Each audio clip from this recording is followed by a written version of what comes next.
Ah, We are all here. And by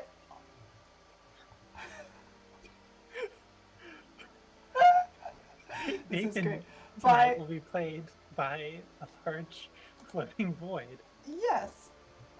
So by we are all here, I mean literally half of us are here. Um, Olive and I are streaming alone this evening. We're going to be doing a mid-season postmortem where you all can ask us questions. We have questions for each other. I'm sure we will go off on tangents about other things, but neither Nathan nor Enyo were available this evening, and we were like, but gosh darn it, we still want to stream. So here we are. I love attention. Olive loves attention. I don't I mind it. Before we really get started, though, I do want to say next week, April 12th, is our second anniversary. We will have been doing this for 2 whole years. And as such, we are going to have an anniversary episode, which is just longer than normal. We will be starting the stream at 7 p.m. Pacific and going until 9 or 9:30 depending on how things go. So that is a change from our normal schedule. It will be posted on our socials. It will be updated on our Twitch schedule page. So be here half an hour early. I also knew that and second that message. Okay. My name is Olive. I use she and they pronouns. And tonight I will be answering questions about Calliope, Air Genasi artificer and old crotchety lady who has a strength score of 6, though it has not come up a single time yet. Excellent. And let's pass it over to our players. My name's Claire. My pronouns are they, them. I am answering questions about Kidon, half-elf grave cleric, who has a strength score of 10. That's like twice as much strength as I have. Yeah. It is, as I said to Olive earlier, weird being the strongest in the party with a 10. But here we are. Wait, is Little Dummy stronger than either of us? Wait. Is... Are they? No. Little Dummy has the strength of 4. Okay. Big Dummy has a strength of 14. Okay. So there you have it. The big dummy is, in fact, the strongest of us. Technically, Rhea is, I guess. Oh, right. She has 16. She's not a player character, though. She's just played by a player and is a character. Only in combat. Yeah. Yes. Speaking of Rhea, what's Calliope thinking about Rhea these days? I'm just very interested in your guys' dynamic. I mean, I think there's been a couple times in like the fights and stuff where it's been like, okay, we're back on the streets. We know how to do this. And it's like, okay, we like do formations and like poses and it's like, okay, alpha so strike. Cool. And yeah, we work well together. And I think there's just like some amount of like drilling that like kind of comes to the surface when like I was about to say familiar environment. It's like, oh yeah, like the sky is the same, the skyline is the same, and it's obviously somewhat different. Mm-hmm. There's some changes here. The terrain is very similar, though. Like terrain is very similar. I recognize the cobblestones. Mm-hmm. Yeah, and I think we're just a well-oiled fighting machine, and we're gonna have no emotional problems at all. God, I'm trying to work out kind of like where Calliope is, where like Calliope is like so solutions focused normally. It's like, okay, we're gonna like go in there, we're gonna, I don't know, find the MacGuffin and just like end this like splickety split. But like now that she's here, she's like, civilians, we gotta go save them. That fountain that I love over there. Like we gotta preserve that. This building collapsed and it was a school that did a presentation at once. So I think she's getting very distracted. And just like kind of acting out a habit and like impulses here, rather than applying much critical thought. Yeah. I don't think that Kadam has quite caught on to that. They are calming down from their anger at Calliope from earlier, but are still like genuinely concerned that you and Rhea in particular are going to be careless morally around devils. Was that before or after I threw one over the edge because it was inconvenient? It was a thought that had occurred to them before, but when you Yeah. did that, and then Rhea didn't protest, and then again now with Rhea almost murdering Ulfram. Yeah. You learned his name? Yeah. Its name, should it say? No, their name. But yeah.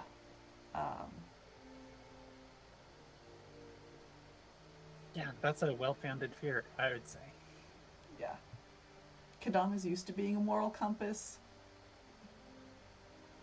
They're wondering how much they can or want to be a moral road. What does that mean to you? Meaning, like, a compass points in a certain direction, but has no control over where you or it goes. A road greatly encourages people to go along it. Oh, so like Lovelace would check in and be like, hey, which direction should we go? And then like listen. Calliope ain't checking in. Yeah. And Kadam does not want to be a railroad. Yeah. And force folks along a specific route, because that's taking away people's freedom of choice, and that's not good.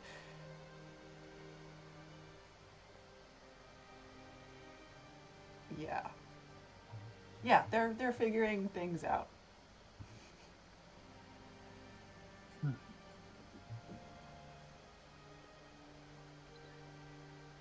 Sometimes I wonder about. Let's see. So Dungeons and Dragons is a safe place to explore moral, personal circumstances, etc.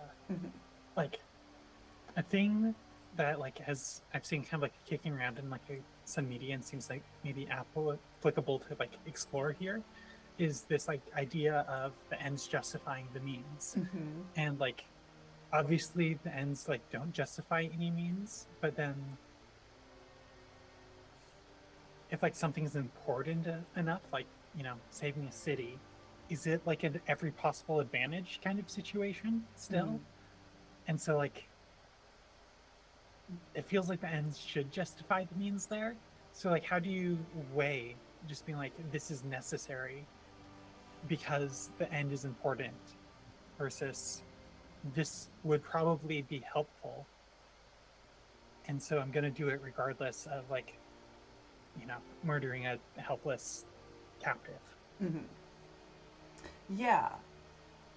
I mean, I think this goes back to something that Calliope and Kadam talked about in their one-on-one conversation playing through Dragon Ante, where Calliope said that she was interested in returning Elturel by any means necessary. Yeah. And Kadam agrees with that statement to a great extent, like possibly entirely. I think that Kadam and Calliope have different definitions of necessary. Was it necessary for Calliope to chuck that devil over the bridge? No. Was it necessary to kill Ulfram? No. But one of those things happened and the other didn't. Might it be necessary to sell our souls to Zariel in exchange for the city for some reason? It might be. But that is something that's like a, not even a last resort for Kadam. That's like partway down the list of resorts. But like, how do you tell what's necessary and what's not? I think Like, that's a you great can't. question that Kadam, at least, does not have a fantastic answer to. And so you just gotta go by what's helpful in the moment, or do you just like have to weigh everything case by case? You can't have some sort of overarching rule of law to apply. Yeah, I mean, I think you could do either one. Hi, Tabletop Misfits. Hi, James. Welcome. Um, we are doing a Q&A essentially this evening because half of our folks are out. So it's just me and Olive talking about the adventure so far. Feel free to ask questions if you have any. We were currently talking about like what any means necessary means, uh, and being like, oh, like I mean, we're gonna kill these people anyway. They're enemy combatants. Just because like one of them's helpless, does that mean that we shouldn't kill them? Just because like what? Because we could use them later and they'd be like more helpful. We could extract more value out of them first. Is that what you're saying, Kadam? No, that ain't it at all.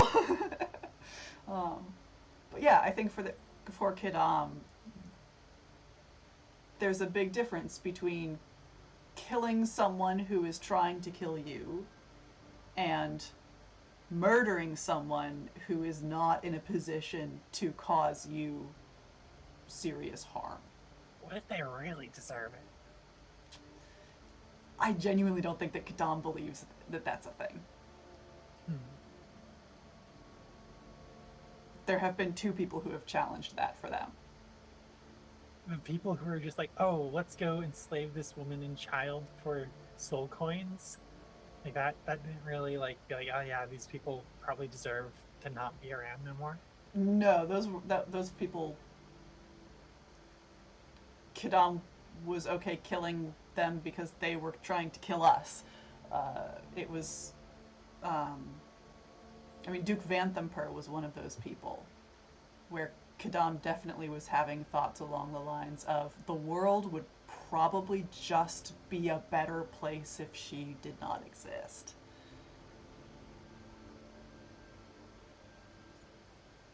I feel like Yadam would have like problems with indirect threats. It's like it's a clear situation when somebody's like swinging a sword at you, but if someone's like signing away your like clean water or something, and being like, oh yeah, you're gonna like your community will like wither and die over the next like, you know, 3 years. Just like horrible. Yes, but like I'm being nice about it. Sorry, my hands are tied. Yeah, Like I feel like that Kadam would be pretty clear about as well. yeah, Um, yeah, yeah, because they have been at the receiving end of both of those kinds of threats. I see Shadow Lantern 193 has a Yeah. question. Hello. Was the process for writing your backstories? Um, you want to go first, Claire? Oh man, this is an elaborate answer. Yeah, you've been playing this character for 2 years. Do you even remember I how long do. it's been? Yeah, I remember how backstories came about. Olive and I, and this was like in the pandemic. Olive and I quarantined for a little bit, and then we got an Airbnb together and spent a weekend building our characters. And Nathan, our normal DM, who you can see usually sits over there, um, like joined us in a park for some of it. But we just talked endlessly about what our desires were for like playing a game and characters that went against a lot of what Dungeons and Dragons was designed to do. and how to build characters that were deeply seated within community and um, uh, in positive relationship to one another, both of which are things that you don't see terribly often in Dungeons and Dragons. Both of which were things that we were interested in exploring.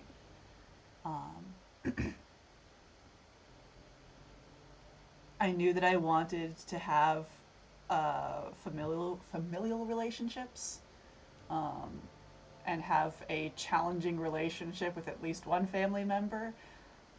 My big sister. How's that going for you? I mean, Claire's thrilled. Kadam's terrified. I remember for me that weekend was I actually rolled on a lot of tables. Yeah, you did. Things like being like, oh, like where did I grow up? Roll, roll, roll. Oh, okay, countryside, but in like an abandoned castle, and like lots of the stuff never really came up. And I think that was kind of like we ran into the barrier that kind of created unknowingly. Of it was just very disconnected from the setting of the game. Like Lovelace didn't really ever have to grapple with like her being ousted from the Centaur communities. It was just kind of like a backdrop of like meeting eyes with the Centaur, like another porter across the street, and then be like, oh, hide my face in shame. They cannot see me. I kind of disagree, though. Yeah? I feel like, while it was never explicit, a lot of her background, you played it so well in how she interacted with the people she was interacting with on a daily basis. Lovelace was deeply avoidant. Yeah. And I feel like that was in many ways her defining characteristic in her character arc. Yeah. I mean, she was avoidant to the point that she's no longer in the narrative. I guess that's true. Yeah. Hey, I once read a thing about like, anxious avoidant relationships, and like it was like talking about like the different pairings of how like anxious people and like avoidant people like go into this like weird like rubber banding thing. Anxious people like kind of like spin around each other and like can explode, but like avoidant people kind of like orbit each other and then just kind of like drift away. Yeah. Yeah. Yeah. Yeah. What would you say Kadam's attachment style is? I've been having trouble with this. I've thought about it, but So when you start losing somebody, do you grip them closer? Not really. not really. Kadam very much wants to meet people where they are. And so if people start backing away, Kadam won't necessarily also back away, but won't continue to approach. Yeah. So but like it's also not. So it's not anxious. It's not really avoidant. It doesn't feel super stable either. Like, or what's the like third one that's like supposed to be the thing where you're well adjusted? Secure. Secure. There we go. Because I don't know. It just for me it feels like helplessness of just being, oh, I can't change that. It's like deer in the headlights. I guess it was meant to be. I have no agency about other people leaving. I have no wants. So it's just kind of like a really passive form of avoidance, almost. You might be right. No, avoidance is more like active, like saying, okay, I'm being, not entombed, enveloped. There's the other word for it. Enmeshed. Yeah, enmeshment is when people or someone starts to lose identity as a separate entity from whoever else they're enmeshing with. Yeah, that's not what I'm thinking, though. No, Kadam doesn't do that. Um, But like, if somebody got too close to Kidam, mhm. what would they do? Like, was interested in pursuing more closeness than they were interested in. Yeah. Their preference would be to sit the person down and have a conversation along the lines of, hey, I've been seeing that you want more closeness with me than I am willing or able to give. I appreciate that this is something you desire from me. Is there a way for you to get this particular need met in some other fashion? Have I introduced you to my many hot and available friends? I know a goblin who mutters words under her breath. She's real compassionate once you get used to the fact that she's constantly muttering other people's names under her breath. The Yeah. people who are going to die, yes.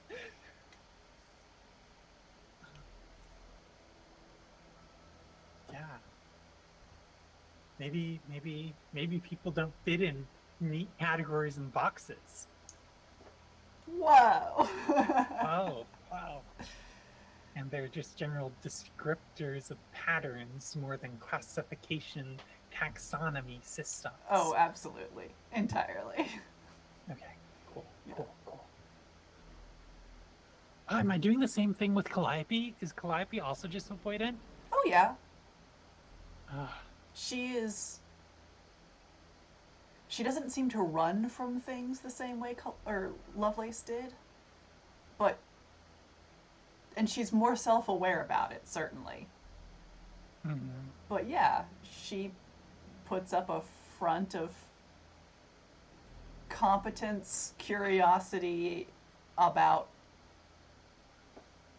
the mechanical workings of things rather than I don't think it's a front. I don't think it's a front.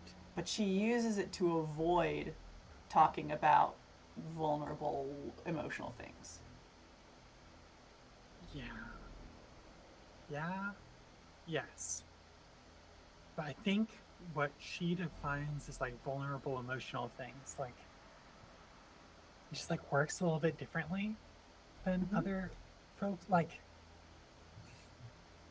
I'm trying to think of one where like the stuff with like Disa being like, we gotta keep moving, like time to go. And like not really like being there enough for Kidam, being like, oh, I see that you like need a hug. So I'll like give you a hug. But I'm trying to think like of another example of like when she didn't really engage with something. I don't think it's because like she's like hiding a hurt in her soul and like is just like trying to paper over it. I think the things that like she cares about are just very narrow. And Okay. things outside of that, it's like, yeah, we've been socially conditioned to be like, yeah, that seems rough, buddy. But I don't really know what to say. That's fair. Yeah.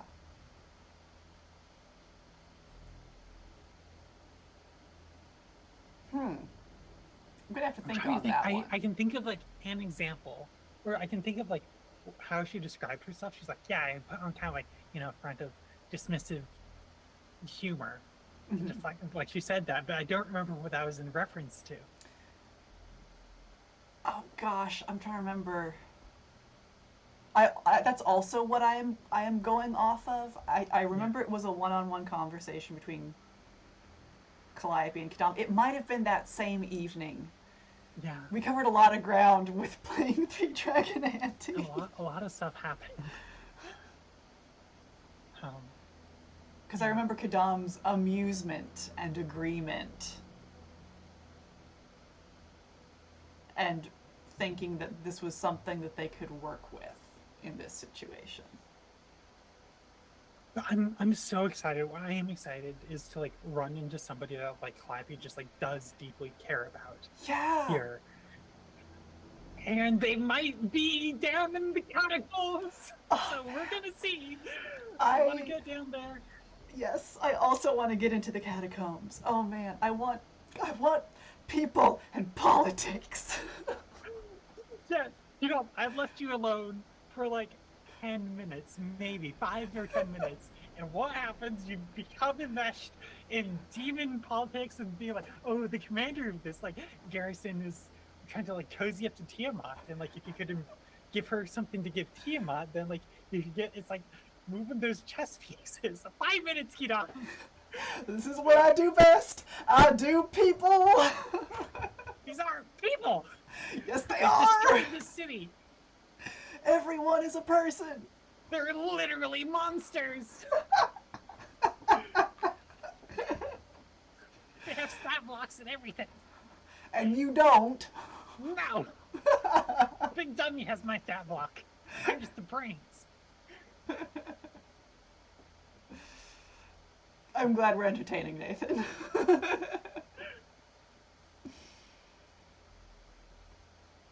Let's see here. Yeah, I'm looking at the other questions too. Yeah. I want to ask Enya a question. I know. We have questions for Enya. Enya. Pip, I want to have cool interactions with Pip. Me too. Claire, you're the only one playing your original character. Does that affect how you play? What has Kidam's experience been adventuring with so many different people in so many different configurations? Yeah. How does it affect how I play? I mean, I guess I have the most my character has the most context for the adventure in some ways. Like, we've been into those folks underneath the bathhouse. And it's like, what's his face? The creepy half-elf guy who wanted to place his ears. Jameis. And you knew who that guy was. And Clash was like, creepy guy. Frightened Kidam. Yeah. In a way that no one else in this campaign and has. You murdered. I did. Straight up, right? With your own hands? That was murder. Yeah. Like, right that before is... the god of murder, like the big statue and stuff. Yeah. Huh. That is one of the 2 times Kidam has murdered someone. What was the other time? The other time was a mistake. And Kidam has... Oh, right. The guard. The heist. Remember? Oh no! That's 3 murders! 3 murders! That's so many murders! Yes, I forgot about her. Oh, wow. Okay, I see. Kidam didn't. Claire did. But yeah, I did not intend to kill. And then there was the pirate person that Rhea's friend... We never learned her name, Nathan.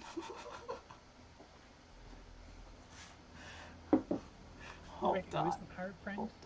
The woman who Kidam murdered, the guard.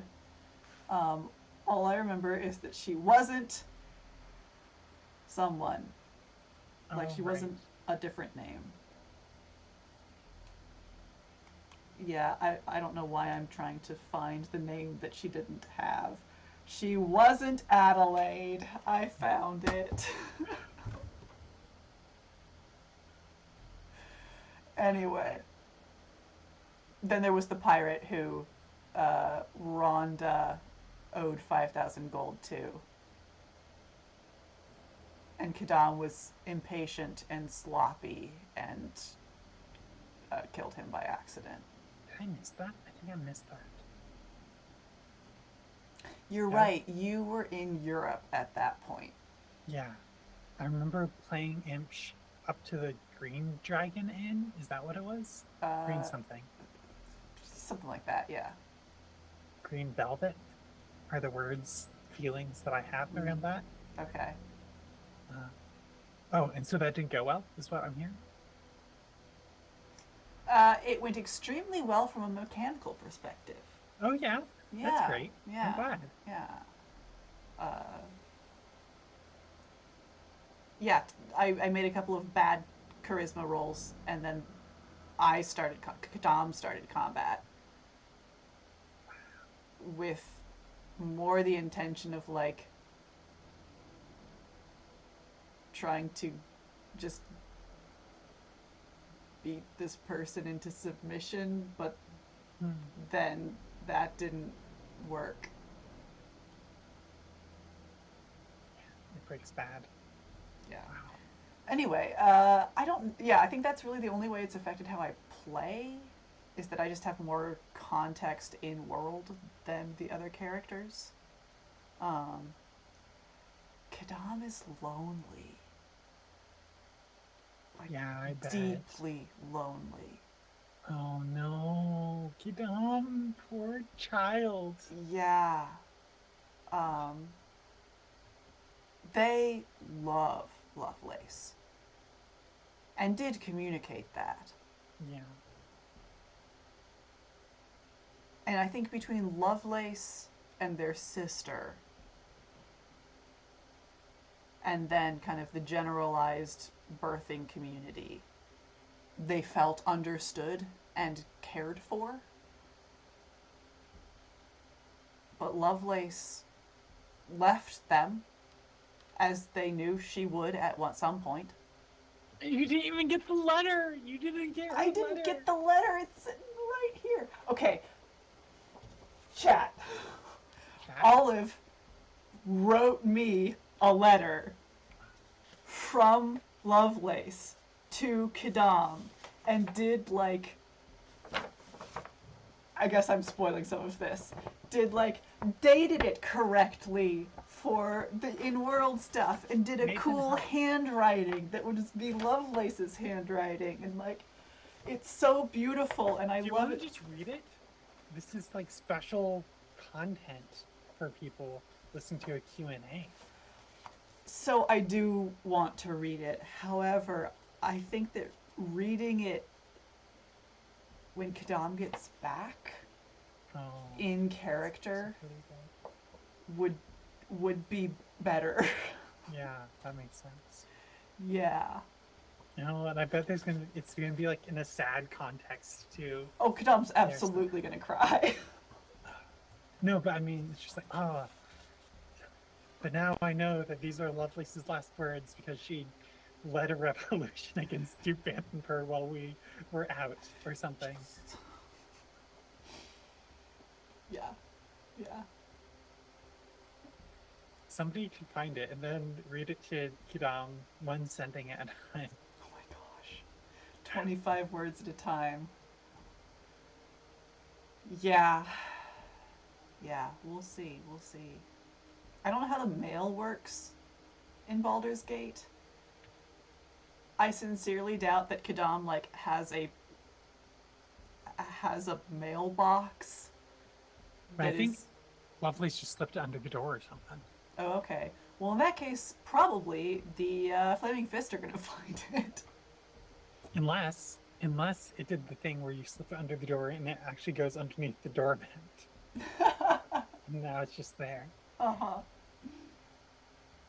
Wait, weren't other folks also living in your house or something at that point? There I are other don't people know. living in the same building. Like, the Faffle stamps are right next door, and the refugees from El Torel are in Lovelace's apartment, which is like catty corner from Kadam's. I choose to believe a house sitter found it. And something interesting is going to happen. List found it. List. Yeah. Speaking of Kidam murdering people accidentally, Oh, yeah? you mentioned earlier we wanted to do Story Reckless to kind of like do things that weren't like along typical D&D lines. Mm-hmm. I feel like we find ourselves saying the words "I want to murder" and using violence to solve our problems pretty consistently. And I don't know if we actually deviate that far from, or at least recently, we haven't been deviating that far from like a typical D&D adventure and campaign, what that might look like. Mm-hmm. To a great extent, I agree. Yeah. Yeah. I think that we are witnessing what power tends to do. Like, as we have been leveling up, we have been capable of more and more. And that has meant that we do more and more. And this being the game that it is, with the mechanics it provides, we are becoming more and more powerful in terms of our ability to do violence.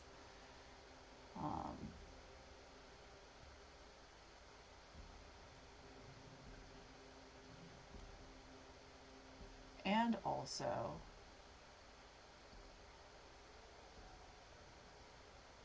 I feel like the world has been revealed to be more and more broken to our characters. Like, we knew that there's, that El Terrell's gonna be dragged down to hell and we're gonna go there at some point in all this. But our characters didn't. I didn't know that out of character. People kept talking about going down to hell, and I was like, that seems pretty extreme. It's called really Descent into Avernus. Yeah, and that's what it's called, but maybe it's a metaphor. I don't know.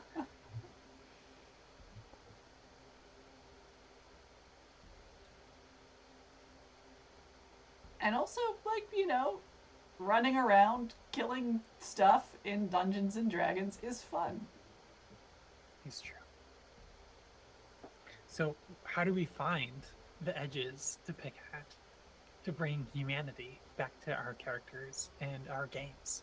We don't chuck inconvenient people off of bridges, Calliope. Oh my god, he was gonna weigh us down. We had to go fast there.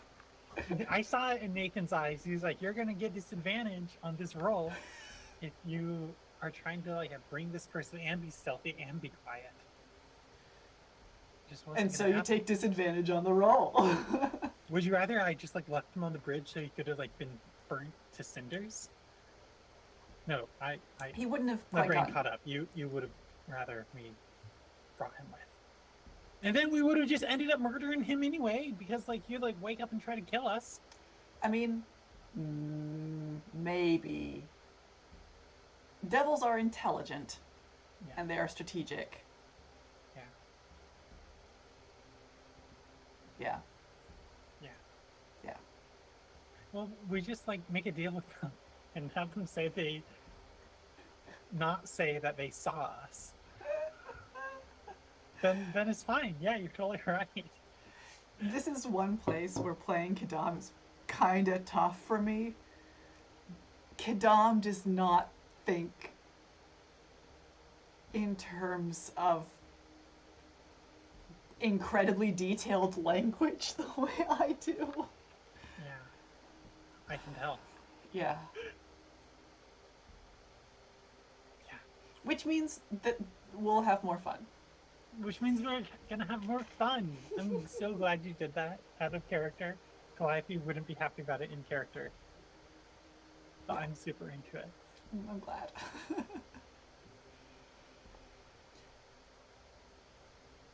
Well, speaking of Calliope, we've talked a little bit about this, I guess, already, but how is Calliope differing for Lovelace? Maybe more from a design perspective than a personality perspective. I don't understand what you mean from a design perspective. Why did you make the choices when making Calliope to have her be the person she is? Got it. I was asking, is it a mechanical question or a personality question? Both. I think... I mean, mechanically, it's kind of a boring answer where I was I want to play a mech. And so, I had this, toy character kind of being okay, I'm gonna just, put this together in, my back pocket and, have it there. And then, the stream time rolled around. It's oh, what's Olive gonna play? It's okay, I got this character. We can go. Let's make a character around them. And I think I was actually in an airport, flying back when we were talking about this, and there's a store called Calliope, and I was just here we go, great name, let's go with that. That is a great name. It's a great name. It means beautiful voice, which I think about every time I get into the kind of and I all burl of wood. Um, That is good. I'm pleased about that. but I think the big difference between Lovelace and Calliope for me, if I had to like sum it up in like one word, is just like or multiple words, is that like Calliope is having more fun with Mm. life, and that's something I'm really enjoying. Like Lovelace felt so guilty about everything, and it was fun sometimes. And other times, it's like, okay, gonna go back and it's gonna be sad sack Monday, because we were playing Mondays. Uh-huh. Um, and I'm gonna feel guilty about things, like accidentally murdering a parent in front of its children. I don't know what Calliope would do in that situation. Uh-huh. Um, That's something that Kadam really yeah, appreciates about Calliope. Kadam is laughing a lot more since joining up with Calliope and Pip. yeah, Whatever else might be going on. yeah. Calliope's gonna have a good time doing that, whatever she's gonna do. If there's the bathhouse and it's like, we got a couple extra minutes, I'm gonna just jump in there. Um, it's like really fun. Like the thing that I remember when I think about like who Calliope is like that first trip from the Temple of God to go see Box of Screws and like Mm-hmm. having to go to that undercity market, which I'm still not really sure about like where that was. That only Under came up under the wide. under the wide. Yeah. That's so cool. Yeah. Anyway, like she just like was constantly getting distracted, and it's like, oh, this character has ADHD. Great. I think Winged Scribe actually set that, and just like something clicked into place there. It's like, oh, yeah, I guess so. That's a good description. Oh yeah. And so it's kind of fun to like play with those, and like it makes it a lot easier for me to go with my first instincts, because Mm-hmm. with Lovelace, there's always like you have your first thought, then you think about it. It's like, how does this fit? Like, like, what's the context? And Calliope is like so much more simple. It's just like, that interests me. I'm gonna go look at it. Mm-hmm. I'm gonna split away from the party and go investigate this floating island for a bit. BRB, guys. And not like worrying so much about like, is that gonna like disrupt play? Are we like distracting from like the point of the adventure? Mm-hmm. Because I think that that's like where the fun stuff comes from, even if like it doesn't, Often. nothing comes of it. Yeah. Like acting on impulse rules. I agree. And frankly, it's really nice to have a character who is doing that. Yeah, Um, I think both that we are a small enough group with only 3 players that a person can branch off and go on their own for a little while, and it's just fine, both in terms of like story rhythm and pacing, and also in terms of like other player participation. mm-hmm. I'm always interested in what Calliope's doing, even if Kadam's not. um, and there's also something about Calliope's always interested in the world, is always interested in what's going on, what's happening, who's around. I think that characters who are self absorbed going off on their own, or who are trying to get attention by going off on their own, that tends to backfire more often. I see. Hmm.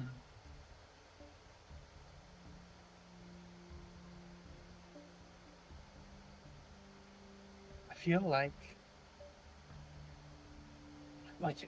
I'm just like putting like these pieces together in my head right now, where what character motivations make for good improv play.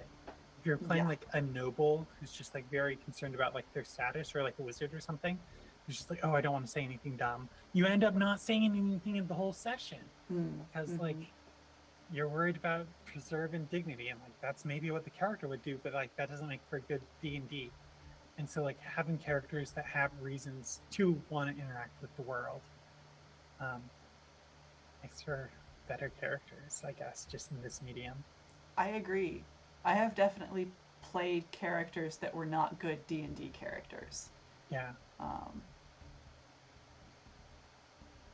yeah, I think that it is a necessity that, and I am talking specifically about Dungeons and Dragons here, Yeah. the system, that your character be curious about either people or the world or an idea or some combination of all three. And this is like maybe why like the kind of tropes of being like, oh, I'm gonna be like really like money hungry Mm-hmm. come up a lot. It's like boom, easy reason to like have an angle on any situation or being like, oh, I want to like investigate cryptic runes and ancient knowledge, and I'm just gonna make bad decisions in pursuit of these things.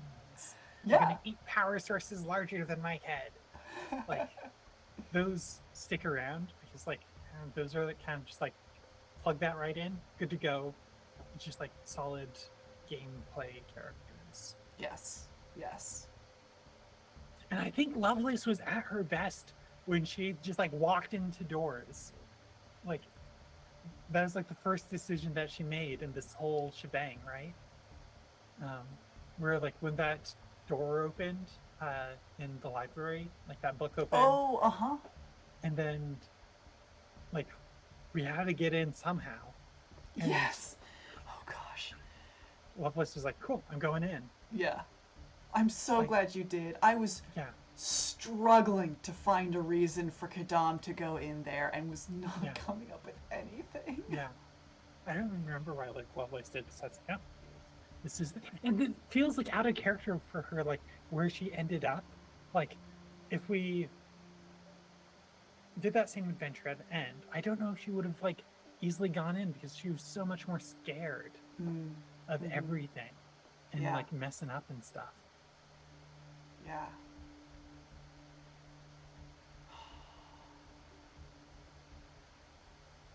Like everything that she did was just like based out of like damage control and like trying to ease the burden of her past sins. Yeah. And they weren't even that many big sins. She They- just felt really bad about them. They weren't. Like, yeah, she done fucked up a few times, but who doesn't? It honestly just kind of felt like she thought she was special and was self-flagellating as a way to make herself feel important. I don't know if I'm heading in a Yeah, I correct don't know direction if I here. buy that. Like this is like a like 2020 analysis, but I feel like more she just like grew up scared of failures, had a string of failures. It's like, oh, here's another one for the pile. Mhm. Um, probably something home life. Parents had high expectations. Uh-huh. I could go roll on a couple more tables. You know, I think the table said that like her parents died under mysterious circumstances and she was raised by an uncle, if I remember that correctly. Again, Okay. didn't really ever come up. Mhm. She didn't really interact with that, like her past. Nathan and I had like a whole thing planned out, and I'm just gonna say it now here because I don't expect it to ever come up again. Of Mhm. like a dragon collecting a zoo of people, like a copper dragon, like and holding court, and like sending out bounty hunters to bring back the people who had escaped, of which Lovelace's troop was one of them. And it's just like, yeah, lots of shit. Yeah, yeah. Nathan says, yeah, ... But like, it just didn't really like fit in anywhere, and it was just so removed from everything else that was going on. That yeah, it just never really came up. Sorry, Nathan, was I not supposed to spoil that? Was it going to come up sometime? I was really excited for that, but now the reveal. Yeah, I don't think that it's ever going to happen. And even if it does, like, you know, we're streaming on a Q&A an hour in, who knows who's going to see this. Uh-huh. Nathan says that he's definitely going to hold on to that, though. So maybe I should check with you first. Okay. Oh, yeah, no worries. Great.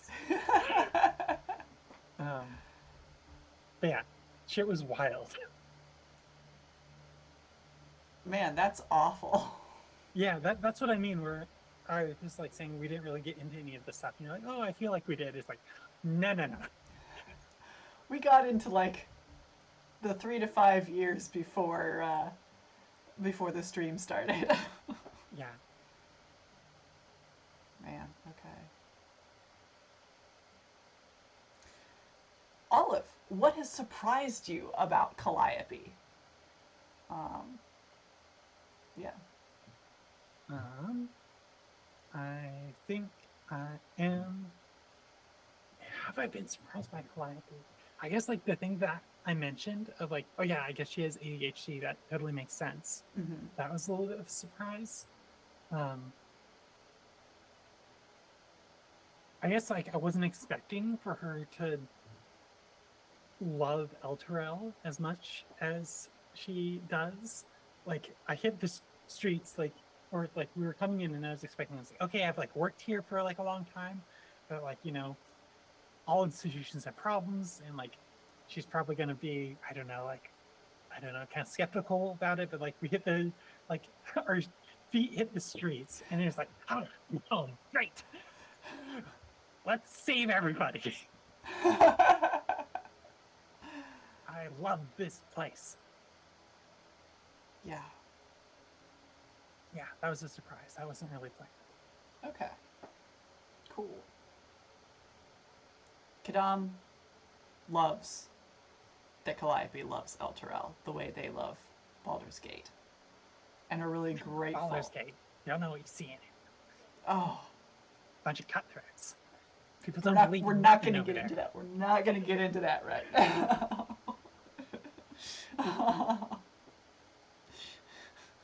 In Elturel, Elturel, in people believe Elturel, in stuff, and even if they don't believe in the same things you believe, they believe strongly, and I appreciate that.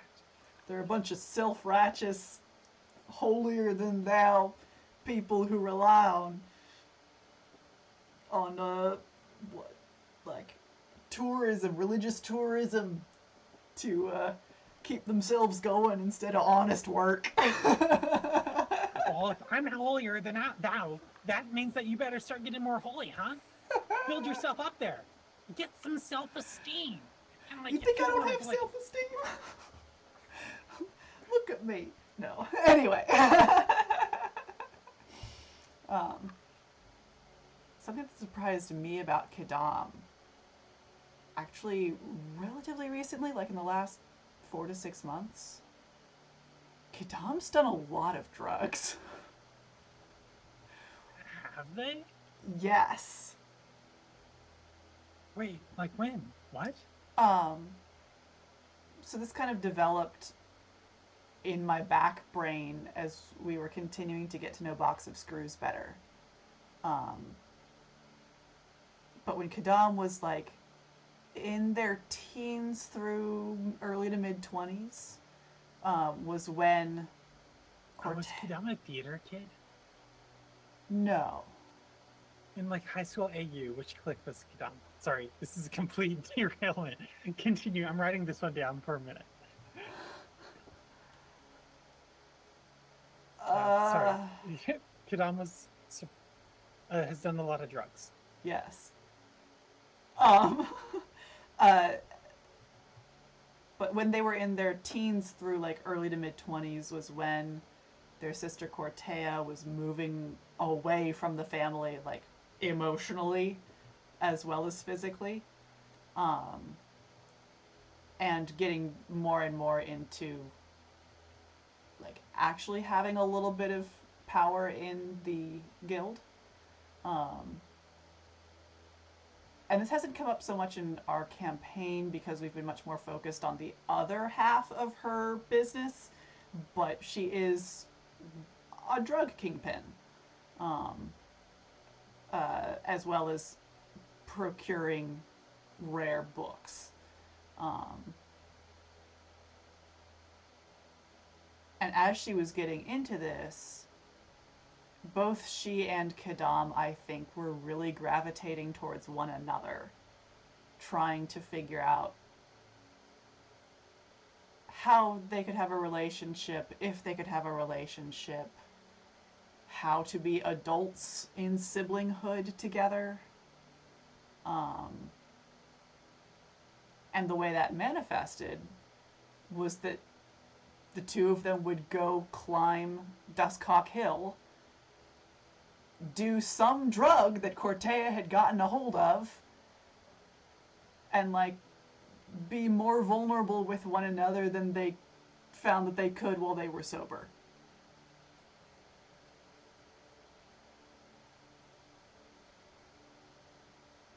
And so Kadam's done a rather wide variety of drugs. And both can speak to personal experience with a lot of things, and also found that particularly hallucinogens were really useful for them in processing and understanding the world. And bizarrely, it wasn't until after you stopped doing drugs that God started talking to you. Yeah. And Kadam doesn't not do drugs anymore. They don't like Yeah. alcohol. Like, that's frankly their least favorite drug, probably. It's just the one that's most widely available. But I like, really appreciate that, like, we've done no you go into a bar scenes. I guess, like, we did that in, like, the Green Dragon Velvet Inn or whatever. But, like, that wasn't, like, go hang out here and, like, get a drink. mm-hmm. I guess we've had tea a couple times, but that was, again, like, felt more like a brunch date kind of thing. Uh-huh. Yeah, we have never tried to drink away our sorrows nor pick anyone else up at a bar in this campaign. There we go. That's the story, Reckless. That's the true divergence. Oh, we haven't gone to other bars, though. We did that wrestling thing that one time. That was so cool. Sorry, I'm completely Well, that was distracting wrestling, us. though. That wasn't a bar. Like, that was a fighting ring. I think they had a bar at it. I feel like there was a barkeeper. Yeah, Maybe that there was just was. in my mental picture of it. Yeah, I remember him being weirded out that Kadam wanted lemonade. Yeah, that's right. So yeah, And I want one. Kadam and Cortea, now, like at this point in their adulthood, bonded by smoking and drinking tea together, because that was like something where they could both engage in like the physical activity of consuming and get some of that vulnerability that they found earlier, but both of them wanted to remain more sober. Can vampires get high? Well, she both eats food and enjoys it, and smokes, and I assume she enjoys that too. So, like, probably. I'm looking up their stat box to see if they have, like, poison immunity.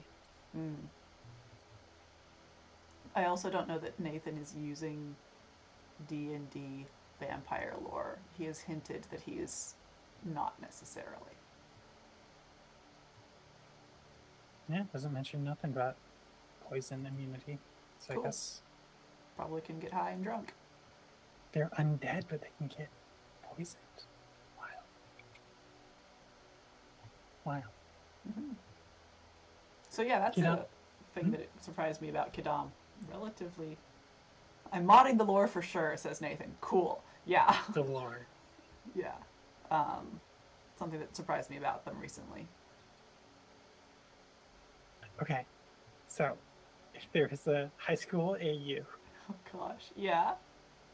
where would our characters be? I think Pip is a theater kid, obviously. I think so. Yeah. Musical theater specifically. Musical theater. What musical theater? What about plays Pip has been in? Good questions for Enya later. Yes.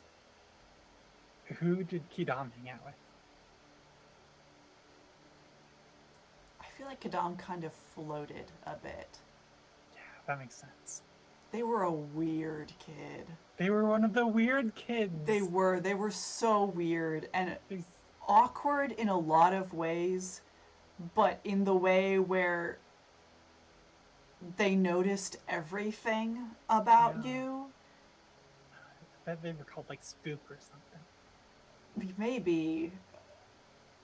And you were like maybe worried that they would use it against you at some point, but they never did, and that really Because, like, freaked some people out. like someone was like sobbing in the bathroom or something, and like they heard, or like they came out of like a stall or something when like somebody was like telling secrets at the wash bins, and they didn't realize Kidam was there. Yeah. They're just like, you can't tell. I was like, I heard nothing. Well, Kadam wouldn't say I heard nothing. Oh, yeah, They would yeah. say, Your of secret's course I safe with won't. Yeah. I think Lovelace probably was on like the rugby team or something. No. What's the sport where you ride around on horses? Polo. Polo? Oh no. Was like Calliope on the like polo club? Wait, Calliope With or a bunch of- Lovelace? I'm getting my wires crossed. Lovelace on the like polo club, like around like a lot of rich people, but was like good at the thing. I don't know if I like that. I think more rugby. Rugby, yeah. Yeah. I think so. Yeah. Mm. Be physical and violent and competitive. Yeah. And like very focused. Like, okay, coach, Oh, yeah. I'm gonna listen exactly to what you tell me and like perform it to the best of my abilities. Yes. But then like go off plan. It's like, I'm a loose cannon. I saw an opportunity. Yeah. And it didn't work out, I know, but trust me, next time it will. It was just bad break. And yeah, Calliope, on the robotics team. Easy. Yeah. What about NPCs? Where were happy? I mean, little creature. Yeah. Trying to imagine little creature in the context of high school. Definitely homeschooled kid, I think. Oh, yeah. Homeschooled kid. Oh, they, like, yeah. show up because it's like state mandated or something. Yes. And it's all like homemade clothes. And extremely extroverted with no social skills. Yeah. Yeah. Oh boy, I'm really enjoying this. What about Imch? Imch. One of the popular kids, but not like preppy. Just like, Genuinely so liked. cool. Able to like slide into any social group. Mm-hmm. I think also like a floater like Hidam, but is also just like on every single crew and not like an outcast floater. Mm-hmm. Yeah. Imsh is so cool. Imsh is very cool. Like Kadam fell in love with Imsh. This time round. Because Imsh came and like just sat at the weird kids table one day and like lost no social points because of it, because that's just what Imsh is like. Yeah. Honestly, if Virgil was not around and if Imsh did not seem as happy with Virgil as he did, Kadam very well may have like made inquiries into reinitiating something. A Victorian. Just send a letter saying, would they be around for tea?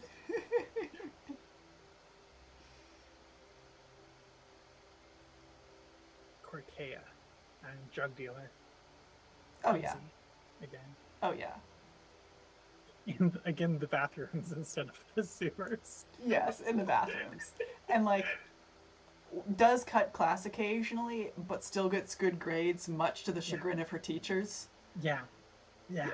She's not like she's cheating or anything. She just does real well. And she keeps a logbook of favors owed and secrets in this high school AU. Yes, she does. Nathan, want to play Monster Hearts again? Nathan, do you want to play Monster Hearts again? This would work. It would work, though.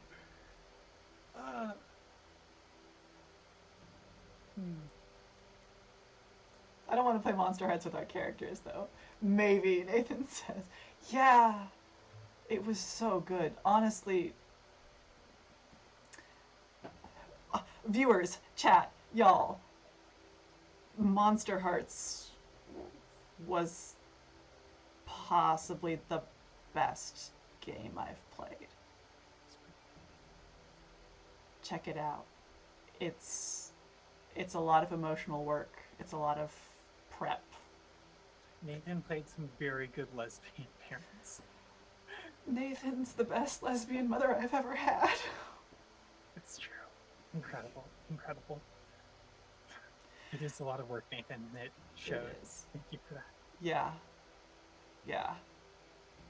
I will always remember that house. Like, the house, Harmony's mother's house is just incredibly vivid in my mind. And we didn't even spend a whole lot of time there. My character never went there. Wait, which one was Harmony? Harmony, long black hair. What was her? She was the werewolf. Ah, right, Harm. Harm, yes. Yes.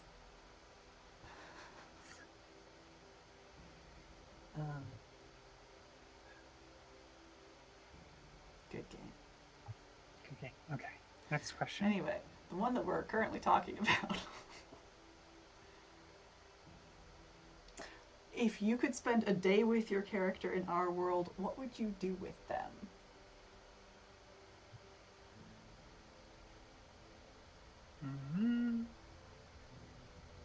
I bet Calliope would really enjoy video games.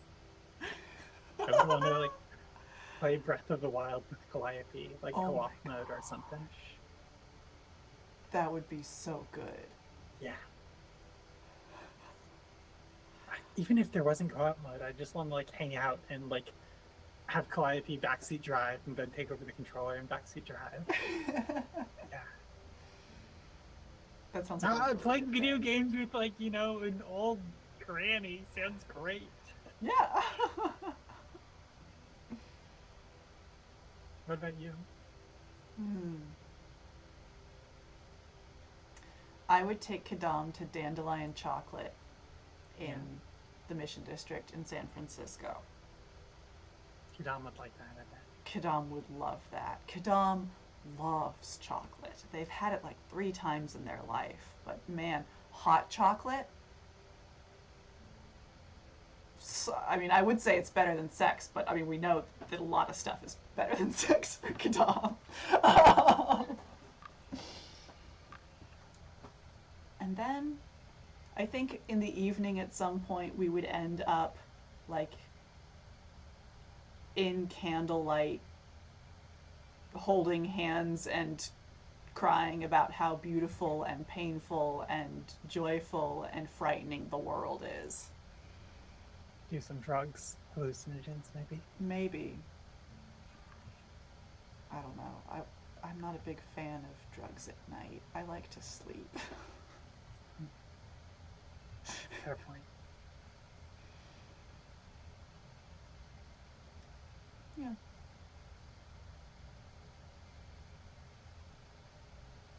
Man, I want to ask Enyo all of these questions. I want to ask Enyo questions too.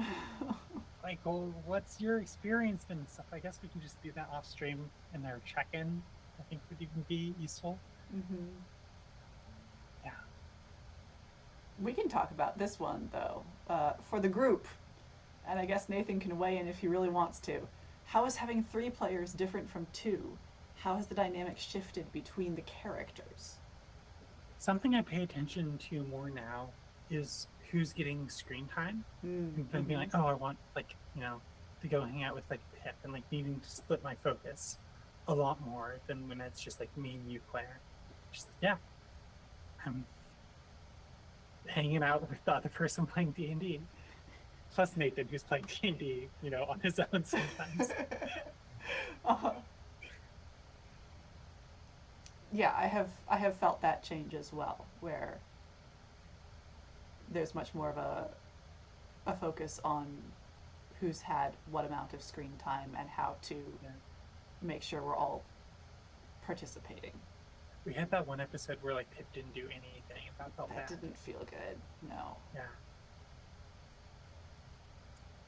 But the episode where it was just Pip for half an hour did feel really good. Which one was that? It was Pip's and Sylvira's date in Holrua. Oh yeah, that was really good. Yeah, it was, and that was fully a third of the screen time. But what a delight! Yeah. So when one person's left out, it's not okay, but when two people are left out, it's fine. Evidently. Hold on. Okay, there we go. We're good. Yeah. Yes. Music stuff. It's not actually particularly relevant. I think I'm running out of steam here soon. One or two more questions, I think. Fair. Yeah, that's good. For me, how the dynamic has shifted between the characters, it is so much easier for Kadam to process stuff. Because they can talk about the third person to the second person, regardless of like what that combination is. I feel like we get a lot more of Kadam's thought processes. Could you give me an example?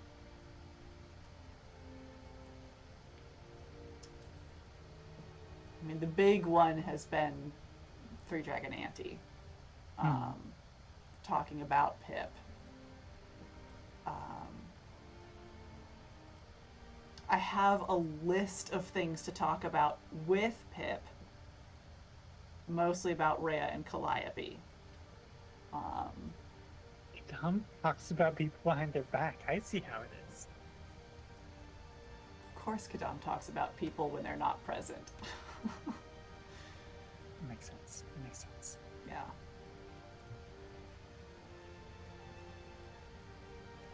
And Kadam's an extrovert. They like having people around. They like moving in small to medium-sized groups. It feels better. I wonder how much of Kadam's greater ability to process things comes from being around people being more willing to process things than Lovelace. Because we kind of switched characters and switched how many players at the same time. Yeah, that's true. They're like Lovelace and Kadam had some really good tender moments. Oh, yeah. They were big on tenderness. Yeah.